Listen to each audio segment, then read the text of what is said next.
ఈ దినకాలపు ఆశీర్వాదపు లేఖనం హోషేయ గ్రంథము 13వ అధ్యాయము 14వ వచనం. అయినను పాతాళ వశములో నుండి నేను వారిని విమోచింతును, మృత్యువు నుండి నేను రక్షింతును. ఓ మరణమా నీ విజయం ఎక్కడా? ఓ మరణమా నీ ముల్లెక్కడా? పశ్చాత్తాపము నాకు పుట్టదు.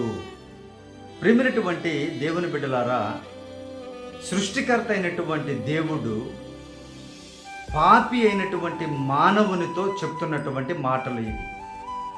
ఎవరైతే చేసినటువంటి పాపములను, దోషములను, అపరాధములను ఒప్పుకొని విడిచిపెడతారో వారిని అందరినీ కూడా దేవుడు పాతాళములోనికి వెళ్లకుండా విమోచిస్తాను అని వాగ్దానం చేస్తూ